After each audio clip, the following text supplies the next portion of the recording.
ফিলিস্তিনের প্রতিরোধ যোদ্ধাদের মোকাবেলা করাটা যতটা সহজ ভেবেছিল নেতানিয়াহু প্রশাসন, ঠিক ততটাই কঠিন হয়ে দাঁড়িয়েছে পরিস্থিতি। যুদ্ধের শুরুতে ইসরায়েলি বন্দীদের মুক্তি ও হামাসকে সম্পূর্ণ নিশ্চিহ্ন করে দেয়ার প্রত্যয় থাকলেও এখন ইসরায়েলি বাহিনীকে মোকাবেলা করতে হচ্ছে গাজার বাহিরের আরও বিভিন্ন যোদ্ধাদের। এর মধ্যেই ইসরায়েলের বিরুদ্ধে যুদ্ধে নেমেছে নতুন এক বাহিনী।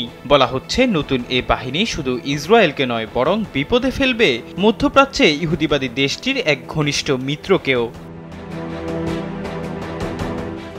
আন্তর্জাতিক গণমাধ্যমের প্রতিবেদনে বলা হয়, ফিলিস্তিনের গাজা উপত্যকায় চলমান গণহত্যা ও আগ্রাসনের বিরোধিতায় প্রথমবারের মতো ইসরায়েল বিরোধী যুদ্ধে যোগ দিয়েছে বাহরাইনের প্রতিরোধ গ্রুপ আল আশতার ব্রিগেড তথা এএবি।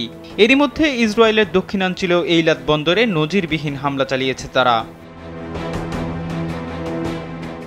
এক বিবৃতিতে আল আশতার ব্রিগেড জানিয়েছে, গেল ২৭ এপ্রিল ইসরায়েলের এইলাত বন্দরে ড্রোন ব্যবহার করে ওই হামলা চালানো হয়েছে।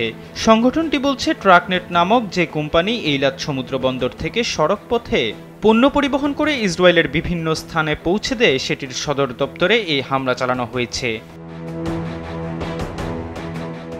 বিবৃতিতে আরও বলা হয়েছে, গেল বছরের ৭ অক্টোবর থেকে ইসরায়েলি গণহত্যার শিকার গাজাবাসী ফিলিস্তিনি জনগণের প্রতি সংহতি জানিয়ে তারা এই হামলা চালিয়েছে। দখলদার ইসরায়েল গাজায় তাদের গণহত্যা বন্ধ না করা পর্যন্ত গাজাবাসীর সমর্থনে এএবি তাদের ইসরায়েল বিরোধী অভিযান চালিয়ে যাবে বলেও বিবৃতিতে সতর্ক করা হয়েছে। গত বছরের অক্টোবর থেকে সিরিয়া, ইয়েমেন, ইরাক ও লেবাননের প্রতিরোধ সংগঠনগুলো ইসরায়েলের বিরুদ্ধে বিভিন্ন ধরনের অভিযান চালিয়ে আসছিল। বিশেষ করে লেবানন ও ইয়েমেন থেকে সবচেয়ে বেশি হামলার শিকার হচ্ছে ইসরায়েলি বাহিনী ও তার মিত্রশক্তিগুলো। এহসান আব্দুল্লাহ, কালবেলা ডেস্ক।